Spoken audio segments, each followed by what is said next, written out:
Real numbers లో 10 real numbers class 10 లో exercise 1.3 లో question number 4. Express the following decimal numbers in form of p by q and write prime factors of q. What do you observe? So మనకి decimal numbers ఇచ్చాడు. ఆ decimal number ని p by q form లో రాసి మళ్ళా q కి prime factorisation రాయాలి, prime factors రాయాలి. దాంతో పాటు ఆ p by q రాసిన తర్వాత ఆ నెంబర్ గురించి వాట్ డూ యూ అబ్జర్వ్ అన్నాడు. అంటే ఆ నెంబర్ అనేది టర్మినేషన్ అవుతుందా, నాన్ టర్మినేట్ అవుతుందా మనం క్లియర్ గా చెప్పాల్సిన అవసరం ఉంటుంది. దాంట్లో ఫస్ట్ క్వశ్చన్ ఇచ్చారు చూడండి, 43.123. సో ఇప్పుడు ఈ నెంబర్ ని మనం p by q ఫామ్ లో రాయాలి. సో ఇక్కడ డెసిమల్ ప్లేసెస్ తర్వాత రాస్తున్నాను, 43.123 రాశాను. డెసిమల్ పాయింట్ 3 ప్లేసెస్ ఉన్నాయి కాబట్టి దీన్ని ఎలా రాస్తున్నానంటే నేను 43.123 బై ఏం రాస్తున్నాను, 1000 రాశాను. 1000 రాసిన తర్వాత that is equals to hear 43.123 by ఈ 1000 ని మనము ఇలా రాస్తున్నాను 10 క్యూబ్ అని రాస్తున్నాను. క్లియర్? 43.123 బై 10 క్యూబ్ ఉంది. ఈ 10 నేను 5 into 2 రాస్తున్నాను. 5 into 2 హోల్ క్యూబ్ రాశాను. అప్పుడు ఆబ్వియస్ గా 43.123 by 5 cube into 2 cube into 2 cube రాస్తున్నాను. సో ఆబ్వియస్లీ ఇక్కడ మనకి ఏవైతే నెంబర్ ఇచ్చాడో 43.123 ని మనం ఏ ఫామ్ లో రాసాము, 43.123 బై 2 క్యూబ్ ఇంటూ 5 క్యూబ్ రాస్తున్నాం. సో కాబట్టి ఇక్కడ మనకి p by q ఫామ్ తీసుకున్నట్టయితే దాంట్లో q అనేది ఏ ఫామ్ లో ఉంది, 2 క్యూబ్ ఇంటూ 5 క్యూబ్ ఫామ్ లో ఉంది. కాబట్టి ఆబ్వియస్ గా ఈ 43.123 అనేది it's a terminating, so terminating అవుతుంది. సో కాబట్టి మనము ఏవైతే 43.123 ని మనము 43.123 బై 2 క్యూబ్ ఇంటూ 5 క్యూబ్ రాసాము. సో అంటే p by q మోడల్లో రాసాము. మళ్ళీ q ని ప్రైమ్ ఫ్యాక్టరైజేషన్ మెథడ్ లో రాసాము.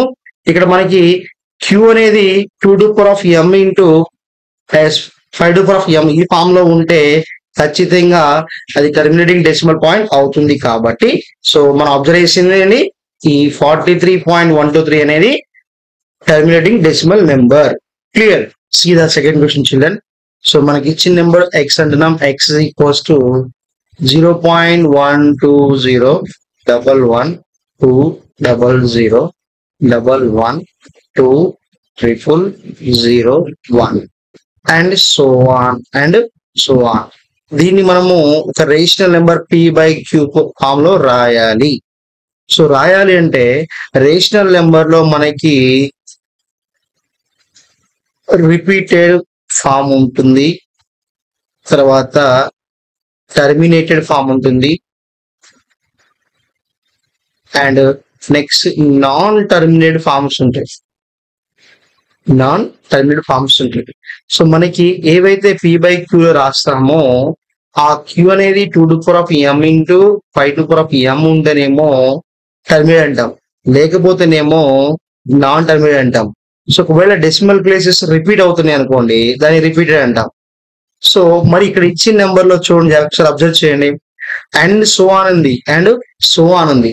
అండ్ సో ఆన్ ఉన్నప్పుడు అది like infinite, so infinite form లో ఉంది.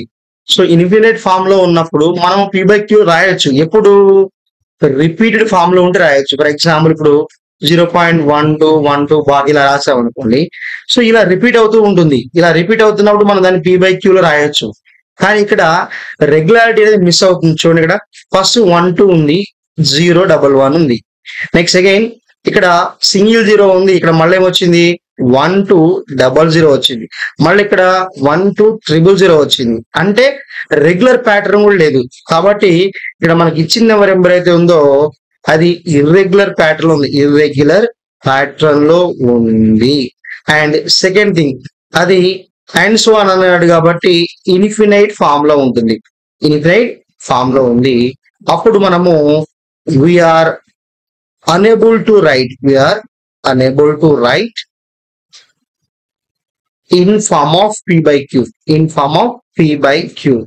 సో ఎప్పుడైతే మనకి ఏవైతే p by q ఫామ్ లో రాయలేకపోతున్నామో then obviously it is not a rational number for it children. So ఒక రెగ్యులర్ ప్యాటర్న్ లేదు, తర్వాత మనకి రిపీటెడ్ ఫామ్ లో ఉన్న రేషనల్ నెంబర్ రాసుకోవచ్చు, కానీ ఇది రిపీటెడ్ ఫామ్ లో లేదు కాబట్టి we are unable to write in form of p by q. Clear అండి. 43.12 బార్ ఇచ్చాడు, దీన్ని మనం p by q ఫామ్ లో రాయాలి. సో కాబట్టి ఏం చేస్తున్నాం అంటే ఇక్కడ రిపీటెడ్ కాబట్టి we can write 43.121212 and so on. Clear. So ఇప్పుడు దీన్ని ఏం చేస్తున్నానంటే multiplying on both sides with 100 into x is equals to here 43.121212 into 100 రాస్తున్నాం.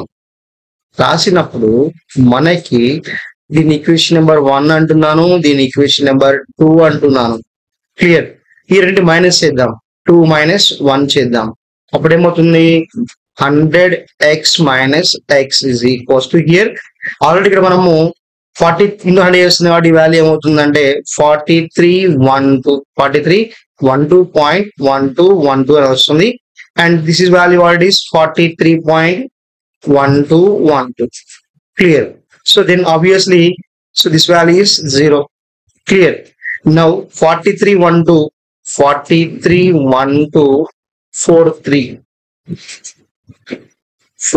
మైనస్ చేద్దాం. 12 minus 3 9, 10 minus 4 6, 2 4. So కాబట్టి this is what 4269. This is what 99x. So కాబట్టి 99x is equals to 4269. అప్పుడు ఏమవుతుంది x is equals what you can write 4269 by 99 we can write 99. So మళ్ళీ దీన్ని మనము ఏ form లో రాయాలట p by q ఫామ్ లో factor కాబట్టి రాద్దాం. 3 1s are 3 4s are again 3 2s are 3 3s are 5 3 3s are with s x equals what you write 1423 by 33 రాసుకోవచ్చు. రాసిన తర్వాత దీన్ని మనము ప్రైమ్ ఫ్యాక్టరైజేషన్ రాస్తే ఏమవుతుంది 3 into 11 రాయొచ్చు, 3 into 11. సో కాబట్టి ఇది మనం p by q అన్నట్టయితే ఇక్కడ q అనేది 2 to the power of m into 5 to the power of m form లో ఉందా లేదు. సో కాబట్టి ఆబ్వియస్లీ ద గివెన్ నెంబర్ ఏవైతే therefore 43.12 బార్ అనేది నాన్ టర్మినేటింగ్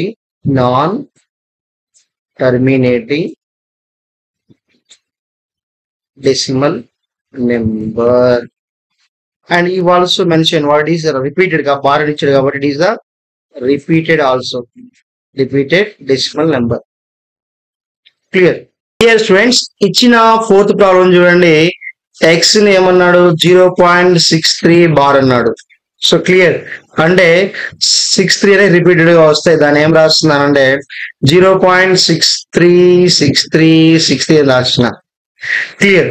దీన్ని ఏం చేస్తున్నానంటే p by q రాయాలి కాబట్టి multiplying on both sides with 100 into x is equals to 0.63 into 63 we have. So ఇప్పుడు ఇక్కడ ఇంటూ 100 చేస్తే మనకి ఏమొస్తుంది 100x minus 100x is equals to 63.63 will get. Clear. So ఇప్పుడు దీన్ని నేను x is equals to 0.6363 ని ఈక్వేషన్ నెంబర్ 1 అంటున్నాను, 63.63 ఏమో 2 అంటున్నాను. ఇప్పుడు 2 minus 1 చేద్దాం.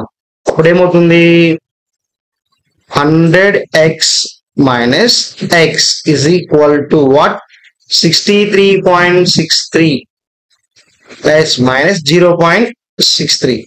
Then what you get obviously 100x minus x 99x and 63 as 0.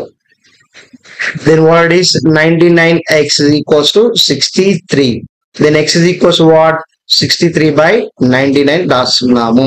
రాసిన తర్వాత x ఏవైతే ఉందో మనం p by q మోడల్లో రాసాము. క్లియర్. రాసిన తర్వాత ఏవైతే మనకి వాడు ఇచ్చినటువంటి నెంబర్ లో క్యూ అనేది నాట్ ఈక్వల్స్ టు 0, క్యూ అనేది నాట్ ఈక్వల్స్ టు 0 కాబట్టి ఎక్స్ ఈక్వల్స్ 63/99 ని నేను దీంట్లో కామన్ ఫ్యాక్టర్ 3 అనుకుంటున్నాను. 3 2s are 3 1s are 21 by again 3 3s are yes thanks.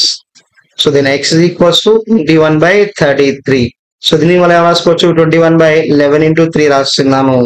So కాబట్టి ఇది క్యూ అనుకున్నట్లయితే క్యూ అనేది 2 to power of m and 5 to power of m మోడల్లో ఉందా లేదు. సో కాబట్టి మనము ఆబ్వియస్ గా ఏం చేస్తున్నామంటే ఇక్కడ మనం ఆబ్వియస్ గా ఇక్కడ ఎక్స్ ఈక్వల్స్ 21/33 ని మనము 21/3 into 11 గా రాసాం. కాబట్టి ఇప్పుడు ఏవైతే మనకి ఇచ్చిన ఎక్స్ నెంబర్ ఉందో అనేది అది ఖచ్చితంగా ఈ ఫామ్ లో లేదు కాబట్టి అది ఏమవుతుంది, non terminating and already bar mention చేశారు కాబట్టి it is repeated decimal number. Clear.